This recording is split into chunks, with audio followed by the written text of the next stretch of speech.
News. आइए रुक करते हैं आज की कुछ ताजा खबरों की। जय हिंद साथियों, मैं हूं असीम अरुण। मुझे कानपुर नगर के पुलिस आयुक्त की जिम्मेदारी दी गई है और इस वीडियो संदेश के माध्यम से मैं कानपुर पुलिस के हर साथी से संवाद करना चाहता हूं। सरकार ने एक बड़ी जिम्मेदारी हम लोग को दी है और उसके बारे में मैं हर पुलिसकर्मी से बात करना चाहता हूं, लेकिन सब लोग को बुला करके इकट्ठे बातचीत करना संभव नहीं है। इसलिए टेक्नोलॉजी का प्रयोग करते हुए इस वीडियो से मैं आपको ये संदेश देना चाहता हूँ। पुलिस आयुक्त प्रणाली का मतलब क्या है? इस प्रणाली में सबसे पहली अपेक्षा है कि जनोन्मुखी पुलिस होगी, पीपल ओरिएंटेड हम लोग होंगे और साथ ही साथ विशेषज्ञता विकसित करेंगे। और इसके लिए हमको कुछ अधिकार दिए गए हैं सीआरपीसी और कुछ अन्य एक्ट्स के तहत। इन कानूनों के पालन के लिए, इनके प्रयोग के लिए बहुत जरूरी है कि हम अपने आप को सही तरीके से प्रशिक्षित करें, इसके लिए विकसित करें। जो नए अधिकार हमको दिए गए हैं उनका हम बहुत होशियारी के साथ प्रयोग करें। संख्या बढ़ाने के लिए नहीं, किसी को बदले की भावना से नहीं, लेकिन पूरी तरीके से कानूनी रूप से सही और उपयुक्त स्थान पर ही प्रयोग करें। कमिश्नर प्रणाली में कुछ मुख्य बातें मैं बताना चाहूंगा। सबसे पहली बात इसमें है ज्यादा अधिकारी और विशेषज्ञ अधिकारी। जहां पे कानपुर में एक एसएसपी कार्य करते थे, अब वहां पे आप देख रहे हैं 3 जोन है जिसमें कि एसएसपी की जिम्मेदारियों वाले अधिकारी काम करेंगे। इसके अतिरिक्त अपराध, यातायात और मुख्यालय, इसके लिए 3 एसएसपी के स्तर के अधिकारी और हमारे साथ होंगे। मैं हूं और 2 डीआईजी रैंक के एडिशनल कमिश्नर ऑफ पुलिस भी हैं। तो जब हमारे पास इतने सारे अधिकारी हैं तो जरूरी है कि हम विशेषज्ञ बने, जिस चीज पे काम कर रहे हैं उसके बारे में प्रॉपर अनुसंधान करें और ऐसा रिजल्ट दें जिससे कि हम बढ़िया से बढ़िया व्यवस्था बना सकें। दूसरा, इसमें हमको ज्यादा अधिकार दिए गए हैं, लेकिन साथ ही साथ इसका मतलब है कि हमको पूरी जिम्मेदारी भी अब मिलती है। जिन क्षेत्रों में विशेषकर लॉ एंड ऑर्डर में हम महसूस करते थे कि अगर नगर में कोई समस्या हो रही है और हम तेजी से निर्णय लेना चाहते हैं तो अब हम तेजी से निर्णय ले सकते हैं।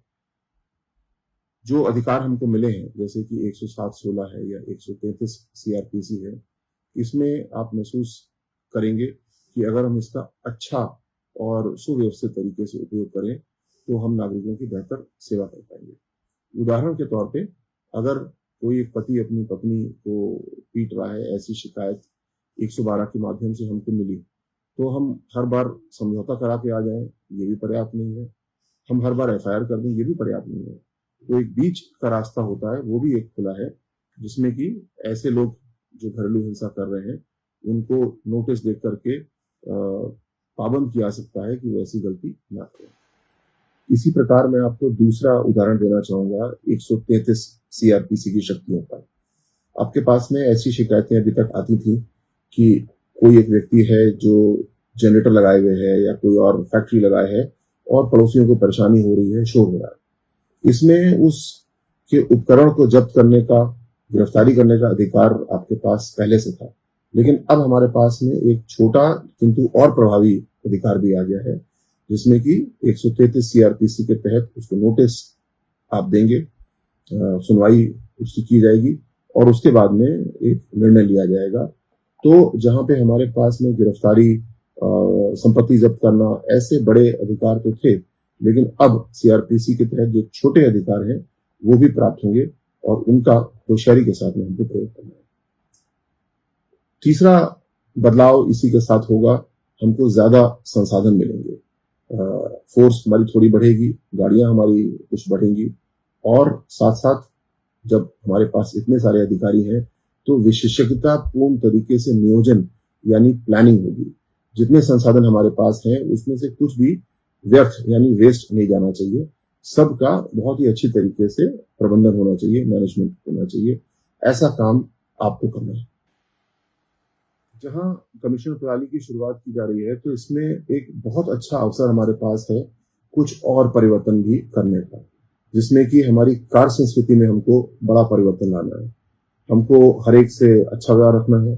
जब हम कानून लागू कर रहे हैं तो किसी भी प्रकार का भेदभाव न फायदे का न नुकसान का करना है। पूरी तरीके से अपने आप को ईमानदार बनाना है और सबसे बड़ी बात, हमें अपने काम का विशेषज्ञ बनना है। आपके सारे अधिकारियों का प्रयास होगा कि अच्छे से अच्छी व्यवस्था आपको दी जाए। इसमें सबसे पहले मैं बताना चाहूंगा कि डीजीपी महोदय का एक आदेश है कि 10वें दिन सबको एक रेस्ट दिया जाए। इस आदेश का अनुपालन हम लोग 30 दिन के अंदर करेंगे, लेकिन साथ ही साथ ये भी अनुरोध है कि जब आपको रेस्ट दिया जाएगा तो आपकी वर्दी साफ होना चाहिए, बाल दाढ़ी आदि इसमें परफेक्ट होना चाहिए, और जब आप ड्यूटी पे खड़े हैं तो आप बिल्कुल साफ सुथरे खूबसूरत दिखें, ऐसा काम करें।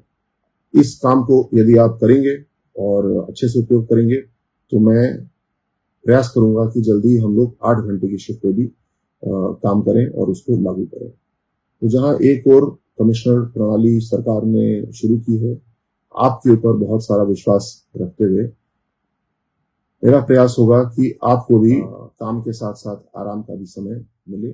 संदेश के अंत में मैं आपसे अनुरोध करना चाहूंगा कि आप इस फेसबुक पेज के माध्यम से मुझको सीधे अपने मैसेज कर सकते हैं, अपने सुझाव भेज सकते हैं, और मैं विश्वास दिलाता हूं आपको कि आप और सभी अधिकारी कानपुर पुलिस के मिल करके एक ऐसी व्यवस्था तैयार करेंगे जिससे कि कानपुर के नागरिक वाकई में प्रसन्न हो कि कानपुर पुलिस उनके लिए काम कर रही है, बेहतर अनुशासन बना रही है और क्वालिटी ऑफ लाइफ को अच्छा करने में योगदान कर रही है।